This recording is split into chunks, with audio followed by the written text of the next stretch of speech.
চাওক ঢেকীয়াজুলিৰ এই স্থানতে কালি সাংবাদিকক নিগ্ৰহ কৰা হ'ল আৰু এই স্থানৰ পৰা যেতিয়া ওলাই গৈছিল তেতিয়াই আগবেটি ধৰি ND24ৰ সাংবাদিক ঢেকীয়াজুলিৰ ND24ৰ সাংবাদিক বিমল জ্যোতি নেওগক তিনি গুণ্ডাই ইতিমধ্যে প্ৰহাৰ কৰিলে আৰু ইতিমধ্যে কৈছোৱে যে এই তাৰ পাছতে এই যিসকল লোক পুনৰ তেওঁলোক ক্ষোভিত হৈছে আৰু এয়া হৈছে পাঁচনৈ নৈ এই যিখন পাঁচনৈ নৈ আছে ইয়াত অবৈধভাৱে এইধৰণে অবাধে ইয়াত খনন চলিছে কালিও তেওঁলোকে প্ৰতিবাদ কৰিছিল আজিও তেওঁলোকে প্ৰতিবাদ কৰিছে যে এই পাঁচনৈ নৈত যি ধৰণে অবৈধভাৱে খনন চলিছে সেই খনন বন্ধ হ'ব লাগিব যাৰ ছত্ৰছায়াত খনন চলি আছে সেইগৰাকী ব্যক্তি দিলীপ নাথক গ্ৰেপ্তাৰ কৰিব লাগিব তেওঁলোকৰ প্ৰতিবাদ তেওঁলোকে কৰিছে আৰু ইতিমধ্যে কৈছে এই যিখন নৈ আছিল পূৰ্বতে এই স্থানলৈ লোকসকল বনভোজ খাবলৈ আহিছিল কিন্তু আজি বনভোজ খাবলৈ দূৰৰ কথা এই স্থানলৈ কিন্তু কোনো লোক আহিব নোৱাৰে কালিও তেওঁলোকে প্ৰতিবাদ কৰিছিল আৰু সেই প্ৰতিবাদৰ বাতৰি সংগ্ৰহ কৰিবলৈ দায়িত্ব সহকাৰে ঢেকীয়াজুলিৰ আমাৰ ND24ৰ সাংবাদিক বিমল জ্যোতি নাথ আহিছিল আৰু সেই বিমল জ্যোতি নাথকে এই ধৰণে এই যি খনন কৰা যি অবৈধ তেওঁলোকৰ এই মহল যিসকলে চলাই আছিল ইতিমধ্যে কৈছোৱে যে তিনিগৰাকী যুৱক সেই তিনিগৰাকী যুৱকে ইতিমধ্যে আগবেটি ধৰি ND24ৰ সাংবাদিকগৰাকীক হত্যা কৰিবলৈ উদ্যত হৈছিল ইতিমধ্যে কেইবাটাও স্থানত ইতিমধ্যে গুৰুতৰভাৱে আঘাত পাইছে ND24ৰ সাংবাদিকগৰাকী কিন্তু আজিও তেওঁলোকে প্ৰতিবাদ কৰিছে আজিও তেওঁলোকে প্ৰতিবাদত আছে কালিও এটা প্ৰতিবাদ হৈছিল কালিও প্ৰতিবাদ আপোনালোকে কৰিছিল আজিও আপোনালোকে প্ৰতিবাদ কৰিছে কিন্তু আপোনালোকৰ প্ৰতিবাদৰ ভাষাবোৰ চৰকাৰে হওক বন বিভাগে হওক তেওঁলোকে বুজি নাপায় ইয়াত মানুহ মৰিছে দুগৰাকী মানুহ গ'ল আপোনালোকে কিছু সময় পূৰ্বে কৈছে যে মানুহৰ জীৱনৰ মূল্য 50,000 টকা তেওঁলোকে দিয়ে কি কাৰবাৰ চলিছে জীৱনৰ যিটো মূল্য যদি 50,000 হয় এহেঁতৰ মাথাত কি আছে এতিয়া পাগল নেকি আজি এজন মানুহক বচাবৰ কাৰণে কিমান টকা পেলায় মানুহ এনে গম নাপায় নেকি এনে যেনেকুৱা ইয়াত আহি পেলাই গুণ্ডাগিৰি চলাই আছে এনে এটা গেং হয় নেকি আমি এইটো জানো বিচাৰোঁ আৰু যেনেকুৱা ইয়াতে যোনটো কাম কালি যেনে আমাৰ সন্মানীয় মানুহকেইটা আহি পেলাই ৰিপৰ্টাৰকেইটা আহি পেলাই ইয়াত আমাৰ পৰা ৰিপৰ্ট লৈ পেলাই গৈ থকা সময়ত যোনটো দুৰ্ঘটনাটো হৈ গ'ল ইয়াত এইটো কিয় কাৰণে হৈছে হা এইটো কিয় কাৰণে হৈ গ'ল এইটো গুণ্ডাগিৰি চলাই আছে এন্তে হা এতিয়া নামটো ওলাই আছে বেছিকৈ দিলীপ নাথ এটা পংকজ নাথ আৰু কপিল নাথ কপিলাটো মই জানো ই আমাৰ মোৰ কয় যেনিবা এটা আমি হাই ছেকেণ্ডেৰী স্কুলতে পঢ়ি আছিলোঁ 2টা ক্লাছ বেছি হয় মোৰ মই জানো তাক সি এজন উইথ এডিক্ট গাঞ্জা পাগলা সি এজন জানো তাক আৰু পংকজ হয় এজন devil people devil from Panchnoi area he is big devil from Panchnoi area and again Dilip Nath is one of the most people of the devil of money he is RTI men সকলো কামত সি RTI মাৰে সি RTI মাৰি পেলাই সি নিজৰ ধন সম্পত্তি বনাই লৈছে আজি ইয়াত আমাৰ 2 নম্বৰ চাপৰাবাৰী চিমলো বস্তিত আমি 1970 চনৰ পৰা বসবাস কৰি থকা ইয়াত হা বসবাস কৰাৰ পিছত সি আমাৰ ইয়াত জল জীৱন মিছন আহা ইয়াত চৰকাৰৰ স্কিমটো RTI মাৰিছে RTI মাৰি পেলাই আমি শুনি পাইছোঁ যে ইয়াত 2 লাখ টকা বুলি তাক দিব লগা হৈছে শুনি পাইছোঁ হয় না নহয় আমি নাজানো কিন্তু শুনি পাইছোঁ কথাটো আৰু তাৰপিছত আমাৰ ইয়াত অলপ আগতে চুইচ গেট আছে এটা চুইচ গেটত সি RTI মাৰিছে চুইচ গেটটো একচুৱেলি এইটো এফালে নপৰে আমাৰ BTCত পৰে এইটো সেই শোণিতপুৰৰ মানুহ এফালে আহি পেলাই সি RTI মাৰিব কি প্ৰয়োজন ইয়াৰ পৰা শুনি পাইছে আৰু কিমান লাখ টকা খাইছে তাৰ পৰাও তো সি কি মানুহ হয় Dilip Nath is the most people of money of devil money এয়া হৈছে তেওঁলোকে যিটো অভিযোগ দিছে এই যিগৰাকী ব্যক্তিৰ নাম বাৰে বাৰে তেওঁলোকে উল্লেখ কৰিছে যে RTI কৰিবি স্বয়ম্ভু এগৰাকী RTI কৰিবি দিলীপ নাথ কোন এইগৰাকী দিলীপ নাথ এইগৰাকী দিলীপ নাথ সেইজনে দিলীপ নাথ দুলাল বৰাৰ একেলগে কাম কৰা একে পৰ্যায়ৰ দুলাল বৰাৰ সৈতে কাম কৰা এগৰাকী RTI কৰ্মী পূৰ্বতেও কিন্তু এইগৰাকী দিলীপ নাথে ইতিমধ্যে জেললৈ গৈছে দিলীপ নাথৰ বিৰুদ্ধে কিন্তু কেইবাটাও অভিযোগ আছিল দিলীপ নাথৰ বিৰুদ্ধে আজিও এনে অভিযোগ আছে যে য'তে ত'তে যিকোনো চৰকাৰী বেচৰকাৰী কামতে দিলীপ নাথে RTI কৰে আৰু RTI কৰি এইধৰণে ব্লেকমেইলিং কৰি আচলতে এইধৰণে টকা সংগ্ৰহ কৰে এই যিটো RTI ব্ৰহ্মাস্ত্ৰ হিচাপে ব্যৱহাৰ কৰে আৰু এই স্থানত দিলীপ নাথৰ পুত্ৰই কপিল নাথে ইতিমধ্যে এই স্থানত অবৈধভাৱে বালিৰ যি খনন সেই খনন আৰম্ভ কৰিছে এইফালে পিতৃৰ আশীৰ্বাদ আছে বন বিভাগৰ হাতত পিতৃৰ বন বিভাগৰ আচলতে জেপৰ মুঠিত তাৰ বাবে পুত্ৰ আৰু এই ধৰণে ভেৰণীয়া গুণ্ডাই লগ লাগি এই ধৰণে অবাধে ইয়াত বালি খনন কৰিছে আৰু এই যিসকল লোক আছে এই লোকসকল কিন্তু আজি পণবন্দী হ'ব লগা হৈছে তেওঁলোকৰ কোনোবাৰ পুত্ৰক কোনোবাই হেৰুৱাইছে কোনোবাই ভাতৃক কোনোবাই হেৰুৱাইছে এই ধৰণে তেওঁলোকে আত্মীয়ক কোনোবাই হেৰুৱাইছে দুগৰাকী যুৱক কোনো কাৰণতে কোনো পৰ্যায়ে তেওঁলোকে নাজানে যে পাঁচনৈ নৈ এই ধৰণৰ আচলতে এই বৈ থকা পাঁচনৈ নৈৰ তলত যে 25 ফুট পৰ্যন্ত গাঁত আছে 25 ফুট পৰ্যন্ত তেওঁলোকে খনন কৰিছে তেতিয়াহ'লে ভাবক এই নৈখন পাৰ হোৱাটো কাৰ কাৰণে আচলতে এই ধৰণে কোন লোকে গম পাব যে কোন লোকে এই স্থানেৰে পাৰ হ'ব পাৰিব। সেইকাৰণে কালি তেওঁলোকে প্ৰতিবাদ কৰিছিল যে অবৈধভাৱে ইয়াত যি খনন চলি আছে, ইয়াত যি লুণ্ঠন চলি আছে, বন বিভাগৰ ছত্ৰছায়াত বা প্ৰশাসনৰ ছত্ৰছায়াত যি খনন যি লুণ্ঠন সেয়া বন্ধ হ'ব লাগিব।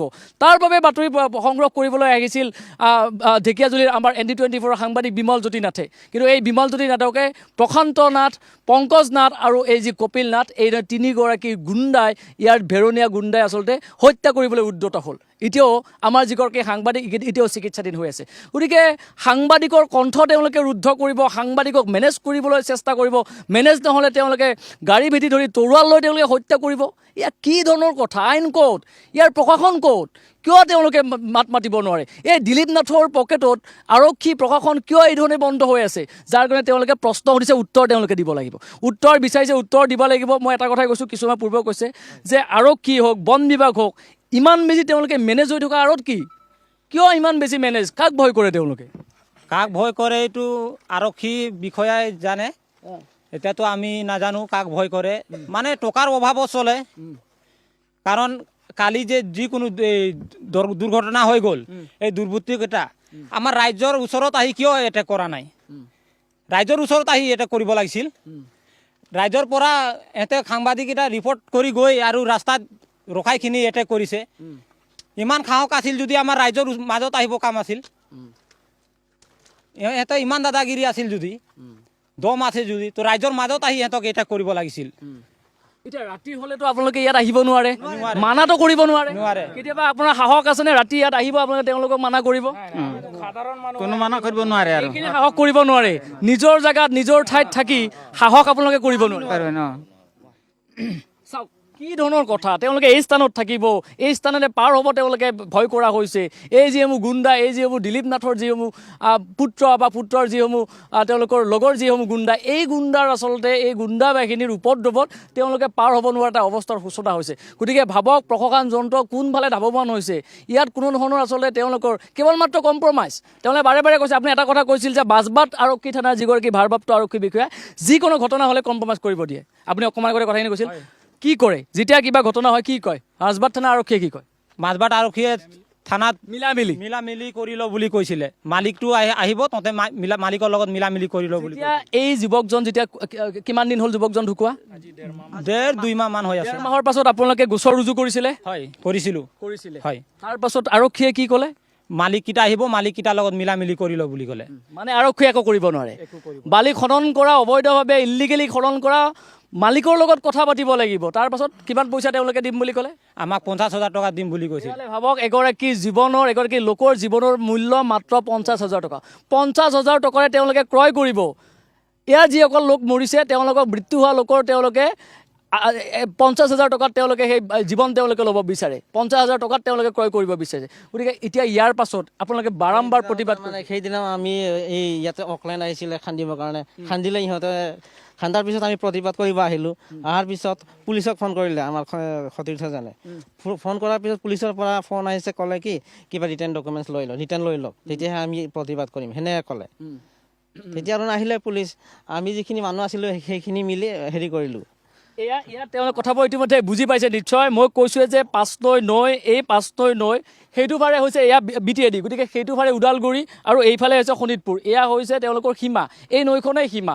কিন্তু আৰক্ষীক যেতিয়া আমি প্ৰশ্ন সুধিছিলোঁ, যে আপোনালোকে ইয়াৰ পৰা এই স্থানৰ পৰা যিখিনি বালি যায়, যিখিনি শিল যায় অবৈধভাৱে, সেয়া কিমানখন গাড়ী এতিয়ালৈকে আপোনালোকে জব্দ কৰিলে? কিমানজন লোকক আপুনি গ্ৰেপ্তাৰ কৰিলে? এই ধৰণৰ কথাৰ কিন্তু তেওঁলোকৰ কোনো ধৰণৰ সদুত্তৰ আমি নাপালোঁ। কোনো ধৰণৰ কথা তেওঁলোকে স্পষ্টভাৱে ক'ব নোৱাৰিলে। কাৰণ এইকাৰণেই নোৱাৰে, যিগৰাকী দিলীপ নাথৰ কথা বাৰে বাৰে আমি উল্লেখ কৰিছোঁ, স্বয়ম্ভু RTI কৰ্মী দিলীপ নাথ। এই দিলীপ নাথ আচলতে এই বন বিভাগৰ লগত মেনেজ। গোটেই দিনটো বন বিভাগৰ কাৰ্যালয়ত থাকি মধ্যস্থকাৰী হিচাপে কাম কৰে দিলীপ নাথে। এই ধৰণে আৰক্ষী প্ৰশাসনৰ লগত মিলি এই ধৰণে অবাধে আচলতে এখন নৈ ধ্বংস কৰিলে। বন বিভাগ নিমাত, বন বিভাগ চকু মুদা কুলিৰ ভাও লৈ আছে। আজি কিছুমান পূৰ্বে বন বিভাগ আহিলে, তেওঁলোকে তাত লৈ গুচি গ'ল। কেৱল মাত্ৰ কমিশ্যন, সকলো কমিশ্যন, কেৱল মাত্ৰ তেওঁলোকক টকা লাগে। এই ধৰণৰ অবৈধ যিসমূহ কাম, সেই কাৰণত কেৱল তেওঁক টকা লাগে। যিজন মানুহ মৃত্যু হ'ল সেইজনৰ বিষয়ে মই কৈ আছোঁ। সেইদিনা মানুহজন গৰু পানী খুৱাব আহিছিলে। যিখিনি জেগাত মানুহজন মৃত্যু হ'ল সেইখিনি জেগাত মানুহ পাৰ হয়, সি নাজানে যে তাত 25 ফুট দ আছে। তাৰ আগদিনাই কোনে জানিব এনেকৈ খান্দিলে?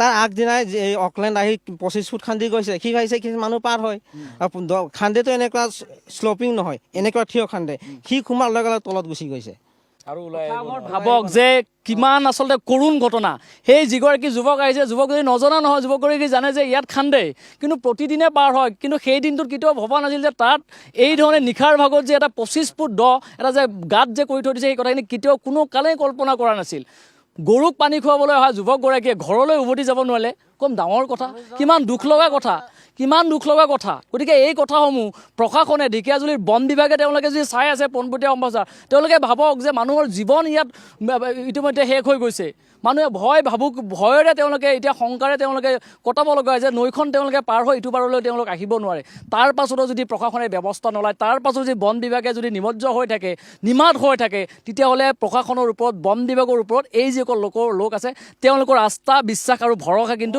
একেবাৰে নাথাকিব গতিকে মই কৈছোঁ বন বিভাগৰ ওপৰত তেওঁলোকৰ বিশ্বাস নাই গতিকে কৈছে বন বিভাগৰ ওপৰত বিশ্বাস নাই আমাৰ কোনো বিশ্বাস নাই বন বিভাগৰ ওপৰত আমাৰ একো বিশ্বাস নাই একদম হাত জোৰ কৰি কৈ আছোঁ মাননীয় আমাৰ ডাঙৰীয়া হেমন্ত বিশ্ব শৰ্মা ছাৰক কৈ আছোঁ এইবিলাক অবৈধ কামখিনি বন্ধ কৰক তেখেতেতো খুব ভাল কাম কৰে আমি জানো আমাৰ চৰকাৰ এতিয়া ভাল বেয়া নহয় চব বুজি পোৱা চৰকাৰ হয় কিন্তু তেখেতক আমি বাৰে বাৰে অনুৰোধ কৰি জনাই আছোঁ যাতে এইবিলাক দাদাগিৰি এইবিলাক মানে মাফিয়া এইবিলাক যাতে বন্ধ হ'ব লাগে গুণ্ডাগিৰি বন্ধ হ'ব লাগিব ইয়াত দাদাগিৰি বন্ধ হ'ব লাগিব অবৈধভাৱে খনন ইয়াত বন্ধ হ'ব লাগিব তেওঁলোকে দাবী জনাইছে আৰু আমি পুনৰবাৰ কৈছোঁ যে আমাৰ যিগৰাকী সাংবাদিকক তেওঁলোকে ইতিমধ্যে এই ধৰণে হত্যাৰ তেওঁলোকে কৰিবলৈ চেষ্টা কৰিলে ইতিমধ্যে গুৰুতৰ হৈ আঘাতপ্ৰাপ্ত হৈ চিকিৎসাধীন হৈ আছে গতিকে ইয়াৰ তদন্ত আৰক্ষীয়ে কৰিব লাগিব